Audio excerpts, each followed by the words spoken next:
This is a free sample of the book, Man's Guide to Making Male Friends, by Cairo Copeland. The first half of this book is posted right here on YouTube, free for everyone to listen to. If you like this content and want to hear or read the rest, or want to listen to it free of ads, visit reinventideal.com/friends. The book is available on Kindle, paperback, and Audible at reinventideal.com/friends. Intro. What if women just don't want you? Being one of the more optimistic guys in the Red Pill Consortium, it's very out of character for me to write something that sounds so black pill. The title of the book suggests that women don't want men from the start, thus any man seeking one already starts from a disadvantage. The series that this book is first in is even titled in a somewhat black pill manner, Dating Success in the Misandrist West. This is not to suggest that the world hates males to organize their holocaust. The genesis of this title comes from the fact that many of the pain points in the mating market today seem to disproportionately affect males, such as flaking, ghosting, shallow judgmentalism, exploitation, etc. This is not to endorse the black pill nihilism, it is only to acknowledge a reality that many guys have to spend years learning the hard way. The playing field is no longer even. The very first book I ever wrote was on the subject of allure because I recognized how difficult it was to get a date, let alone laid, further let alone a girlfriend, this day and age. I came to this realization from hearing the horror stories of my clients when I was a personal trainer. 2 years and 10 books later, I thought I had written enough on the subject, but I was wrong. I attempted to move on to other subjects like finance and philosophy. Much as I love writing about them, my most successful books are about women, because one half of the population wants the other half so badly. And sadly, even today, I see that the second half hardly wants anything to do with the first. Ironically, without women, there'd be no need to study finance nor read up on it. That's because there wouldn't even be a need to make money. The reason being is that everything that exists in the world today exists because of male desire for female intimacy. Why do men risk their lives on high-rise construction? To make money? Sure, but what do they plan to do with that money? The money itself is not the end. If we peel enough layers off the onion, we'll find that the reason they want money is to impress the women in hopes of winning intimacy from them. One moment from the first season of the HBO show Westworld said it best when Teddy tells Clementine, a prostitute who just made him an offer, he tells her, "I'd rather earn a woman's affection than pay for it," to which Clementine's manager, Maeve, laughs and says, "You're always paying for it. Our prices are fixed and posted right there on the door." No truer words have been spoken. If we look at all that guys do to appease, entertain,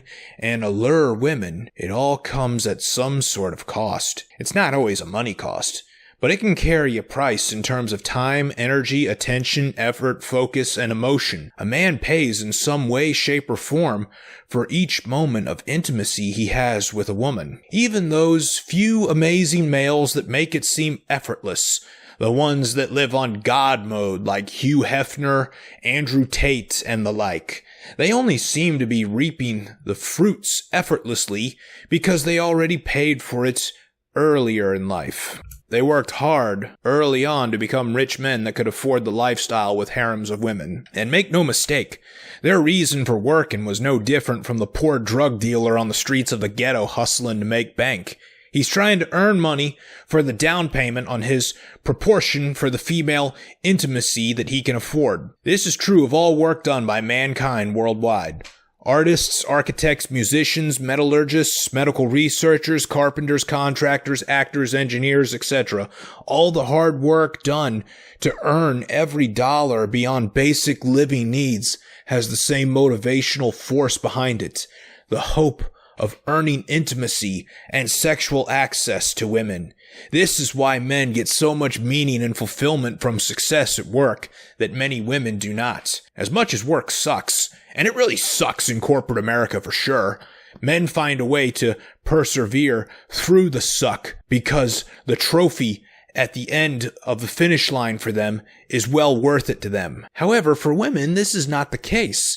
They don't go to work in hopes of impressing and winning over a man. Despite the evils accomplished by the fempowerment mandate, the main one being the fact that it convinced women that work was the most important thing in their lives, women still aren't as ambitious and money-driven as men. And it's understandable why. As men earn more money, options with the opposite sex increase. As women earn more money, options decrease. But what this contrast between the sexes and their willingness to do undesirable work further proves is how much more men want women than women want men. A false belief has been peddled by dating coaches, one that even I fell for in my early days of being a coach about the genders. A false belief that says women want men as much as men want women.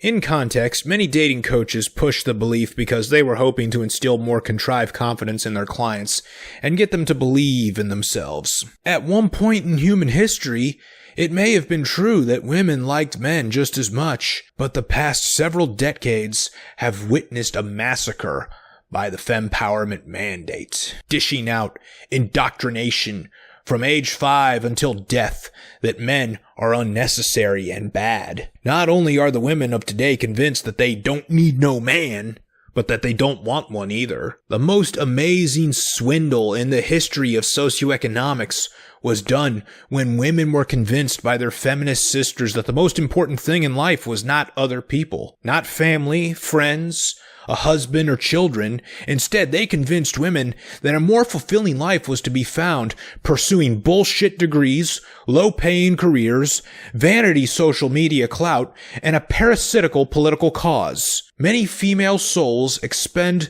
their few fertile years despising males to attain these life-wasting pursuits. However, even without the propaganda for foolish pursuits spread by the mandate, plenty of other elements in today's world are severing the once sacred bonding propensity between male and female. The well-oiled wealth creation engine of the world today that runs on all cylinders, which is free enterprise economics and technological advancements, governance by democratic republics and things of that nature. This machine created a world rich enough to afford a welfare state, thereby eliminating any economic dependence on men that once existed. And that's really a good thing, not just for how it's improved the world, but it's also good in the sense that all relationships between men and women are voluntary, as they should be. But voluntary neutrality, sadly, is not the starting ground we find ourselves in. Instead of an even playing field where everyone is given a fair chance, males begin their happenstance from an initial setback. Women are conditioned to view us with suspicion at best, or view us as adversaries at worst. Ask yourself this: how many women have you met that claim they have been sexually assaulted by a man? In the last 10 years, I have not met a single woman that didn't claim it happened to her. Likely, you've seen the same. While we've all met an increasing number of victims, we've not met an equally increasing number of victimizers. Why is that? That is because the media, academia, politicians, activists, and definitely social media have convinced every woman that being approached by a guy they don't like is the same thing as assault. Being undressed by unwelcomed eyes is equivalent to being forcibly undressed for real. With the made-up statistics they have about assault on college campuses, the 1 in 5 stat, that makes college campuses more sexually violent than Rwanda. We all know the statistics are made up, because if there's that much sexual assault occurring on college campuses, no rational parent would ever send their daughter to school until the madness was stopped. But no one questions the made-up statistics for fear of being condemned. Nevertheless, the lies have had their intended effect. We don't trust males by default anymore. All males are monsters until proven otherwise. You've likely felt this everywhere you go. The suspicion of bad intentions hangs over your head at all times.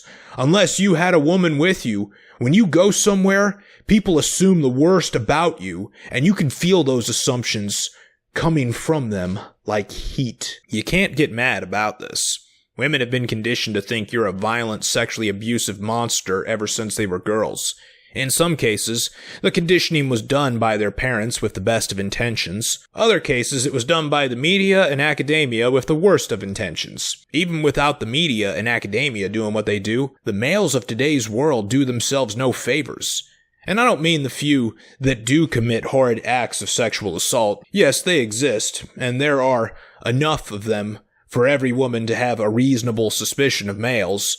But there's something else guys do that fuck it up for everyone. And it's quite the opposite of forcefulness. It is subservience. The word for these males is simp. A simp is a guy that uses subservience to women as a covert sexual strategy. He'll go above and beyond in doing favors for her in hopes of getting sex.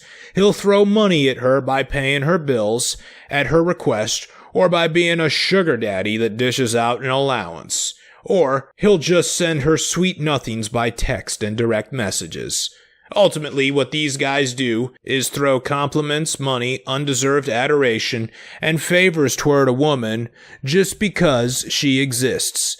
In their world, she's great because she exists. They do this with every woman they wish to be with, and double down especially on the ones they believe are attainable for them. Social media simps have elevated women's egos to unreasonable heights and made them drunk with power too great for them to wield responsibly. Further, women are horrifically repulsed by the behavior of simps as they represent the antithesis of all the things they'd like in a male, such as dominance, strength, composure, power, respectability. The simp possesses none of these characteristics. In fact, they possess the opposite: submission, weakness, instability, impotence, and inadequacy. When women are inundated with males that display these behaviors most often, they come to the conclusion that all males act this way. Since they find these males so repulsive, they lump all males in this category and believe most, if not all, are specimens they will find repulsive as well. So again, every male now starts off with a setback in the uneven playing field. This deadly combination of the anti-male media and the simp pandemic has rendered old forms of mate-seeking obsolete. Your grandfather probably won over your grandmother by being a model citizen, hard worker, actively involved in his community, went to church on Sundays, brought her flowers for each date. Those days are gone forever. How bad is it? Well, let's look at the hard data. Women swipe right on only 1 in every 100 male profiles. That was a study done by the Washington Post. And only 1% of those right swipes ever get a date. Online dating success literally makes you a 1 in 10,000 winner. While that sounds pretty damning and supports the thesis that women don't really want men, we could also ask the women themselves. One CNBC poll asking women about their life priorities indicated that finding a man is ranked 4th on a woman's list of goals, behind career, education, and financial stability, or paying off student loans. Even kids don't come until 7th place. This is true even while they don't know that all males seek women for their feminine youth and beauty. Women still delay using these gifts to attract a man that could make the items higher up on the list no longer a worry. Marrying or just getting into a relationship with a high-value man would alleviate any concerns about financial stability for sure. Both their actions and words seem to indicate they want little to do with men. Still, the dating coaches and even PUAs continue to say the opposite. Worse yet, sex coaches, Caitlin V and the like, would have guys believe that women want sex as much as guys do. But that myth is easily busted by the fact that if women liked sex as much as men, we'd overpopulate the earth. It's no mistake that 99% of all prostitution transactions are males paying females to have sex with them. If they wanted it as much as males, Why would this be so disproportionate? Similarly, the majority of all porn consumers are male. Even when it comes to porn showcasing males, the majority of the consumers are male. The audience for that is gay males. When I was a stripper, the majority of the patrons that regularly visited the strip club I worked at, the majority of them were gay males. Males have 18 times the amount of sex hormones that females have. Therefore, biologically, males have 18 times the desire for sex. I've had female bodybuilder friends taking testosterone supplements to get to male levels, and they would tell me that they were losing their minds with how horny it made them. They didn't understand how we could handle it. One even told me she was masturbating 9 times a day and still didn't feel sexually content. I remember telling her, "Hey, welcome to a guy's life, honey." A DNA study conducted by the University of Arizona suggests that only 5.9% of all males reproduced all throughout human history. Nearly every female has reproduced. The entirety of human history may not be fair because many males were slaves or casualties of war as boys, and the rulers had harems and concubines for their pleasure. But looking at just the last 1,000 years, only 1 in 5 men got to pass on their genes. Further, when it comes to marriages, you'd think a woman saying yes to a man as her forever match would confirm her interest, but it does not, as evidenced by the 50% divorce rate and the 75% initiation rate by women. Even the marriages that don't end in divorce have a low 14% satisfaction rate, meaning that 86% of women don't really like the guy they married. Even a marriage is not a firm indicator of interest. Lastly, you don't need these stats to know this is true. All you need to do is ask yourself this: have most women you've expressed interest in treated you with kindness or reciprocal interest? Or have they treated you with indifference, disgust, exploitation, or even hostility? The black pill was not born out of randomness. While their conclusions are wrong, their origins are valid. There's a good reason these doomers exist. The truth of the matter is that the disparate sex drives flood women an annoying amount of unwanted attention, which repulses them further from males. The anti-male sentiment they are indoctrinated with, coupled with the endless approaches by simps they are repulsed by, come at an enormous cost to all males in making them less desirable to women. These statistics, no matter how accurate they are and how logical males are with their acceptance of reality, do nothing to ease your inner pain over the matter, though. Deep down, every guy is hardwired to crave female intimacy, and when you don't get it, you feel a pain inside.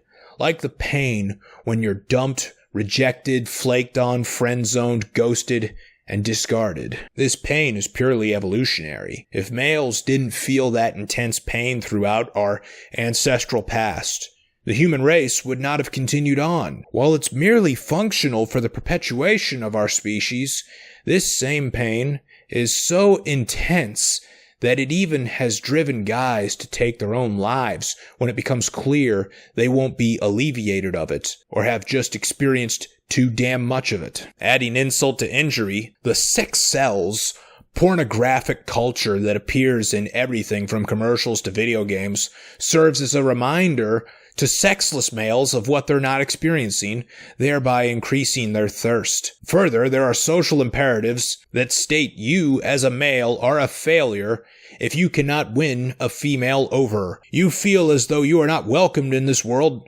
nor are you in good standing with society when you are single. At some point, your singlehood was probably even rubbed in your face to dismiss you. Like, haha, look who doesn't have a girlfriend. While thirst is amped up in males, the same culture tampers down on desire by females. They create Mary Sue heroes to convince them they are perfect on their own. They create Disney princesses to convince them that males should bust their asses off for a hope in hell of winning her hand. They produce hoe-praising music like Cardi B and Hot Girl Summer to convince them that no male is worth their loyalty. Maybe if you're a Chad, you can get some interest. But the average Joe Smith, John Jones, or Bob Bobson is pretty much invisible to most women. And if they try to make themselves visible, they respond with vitriol. In short, life is hard for the single man when it comes to dating. The list of requirements and things you must do to even qualify are far greater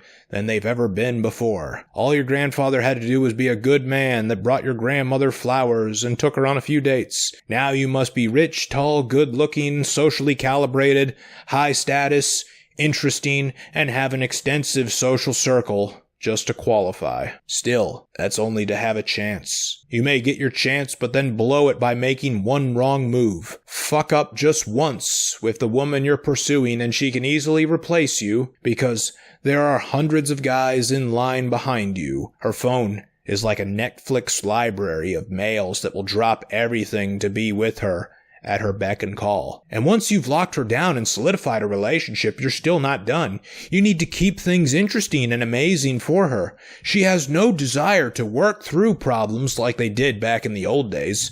She has no need either, because if you run into undesirable problems, all she has to do is replace you with a backup guy that is waiting in line. This brings many guys to the point of going full MGTOW, which stands for men going their own way. These guys have sworn off women entirely because the black pill reality is just far too great, and the burdens of performance necessary to attain and retain women are too much for them to bear. It's completely understandable why many guys go this route. These MGTOWs may come to know a more peaceful life for a time. Certainly they'll be happy for the fact that they're not getting yelled at, stood up, dumped, disrespected, and distressed with drama, but the peace and happiness still have limitations.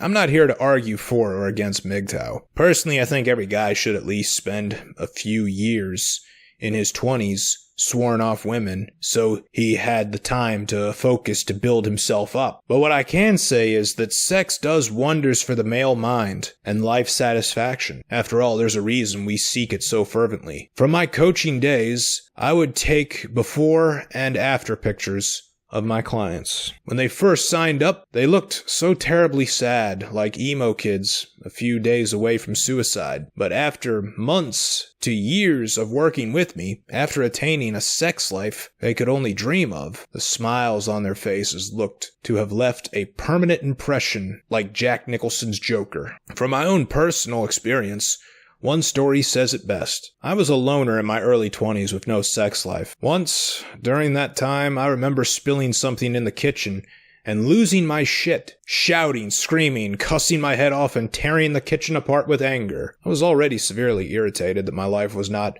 as enjoyable as it was for other guys. I was also upset back then for the fact that I was out of shape and unhealthy, coupled with the fact that work sucked and I was broke. This spill was the last thing necessary to set me off. Fast forward to 10 years later, when I was in my 30s and maintaining a harem of multiple beautiful girlfriends that all knew about each other and were okay with the arrangement. The rest of life was going good too, with my business, fitness, and money situation. But the best thing about this time was the fact that I was having a sex marathon with one of my girlfriends at least 3 times a week. They'd come over, and we'd spend all night having sex. No warm-up date necessary to wine and dine her first. We just jumped right into sex and went on for hours and hours. I remember it just like yesterday when it happened. I accidentally spilled something in the kitchen again. It went everywhere and was an even worse spill than the one from before. A huge mess. But I didn't yell, scream, cuss, or break anything in anger like I did before back when I was in my 20s. I actually cleaned it up with a smile. And I can only attribute the change in attitude and demeanor to the fact that I was getting laid regularly and having my sexual cravings satisfied often. That is the power of sexual satisfaction and what it can do for the guys that acquire it. That's why it is perfectly reasonable and possibly even moral to go after it, so long as you're doing it the ethical, old-fashioned way. Imagine the angers and evils out there in the world committed by males who otherwise would not be committing them if they were just getting laid. Imagine the alleviation to the stress and misery that sex can provide. Wouldn't a world filled with much more consensual, satisfying sex be a happier world? I sure think so. Even a microcosm of the world as small as a marriage is dramatically improved by more sex. Also, it's worth noting that marriages are dramatically damaged by a lack of sex. So even while the odds are stacked heavily against you in the pursuit of women, I still say it's worth pursuing for this reason. Few things on earth will add to life satisfaction more than bringing a new woman to bed with you. Fewer things will ever compare to seeing excitement in her eyes and hearing it in her voice just from having you around her. This book will show you how to make that happen, despite all the odds stacked against you, just for the fact that you're male. This is how to perfect the craft of allure, making women want you. But first, we gotta cover this here to appease the lawyers. A disclaimer and a caution. You are responsible for your own actions and behavior. None of this book is considered legal, personal, medical, or financial advice. By continuing to read this book, you hereby indemnify and hold the author, publisher, and parent company, Reinvent Ideal, LLC, as well as its directors, officers, agents, attorneys, owners, employees, and successors, and assigns harmless from any loss, liability, claim, or demand, including reasonable as well as unreasonable attorney's fees, from any loss, liability, damage, cost arising from, or in any way related to the contents of this book. You accept full responsibility and liability for actions and results from using any products, services, or suggestions made inside this book and its supplemental resources. Reinvent Ideal LLC specifically disclaims any liability, loss, risk, personal or otherwise, incurred as a consequence, directly or indirectly, of the use and application of any techniques or contents of this book or manual and supplemental materials provided. You are voluntarily participating in these activities and assume all risks of harming yourself that might occur, and acknowledge it is your responsibility to decide what you want to follow and if you want to follow the contents of this book or not. You are responsible for yourself and release all liability from Reinvent Ideal LLC and its owners by continuing to listen. All right, we got that taken care of to appease the lawyers. So if you're a litigious motherfucker, fuck you. I don't want you listening. Go ahead and refund this to Audible. Thank you. Now let's continue.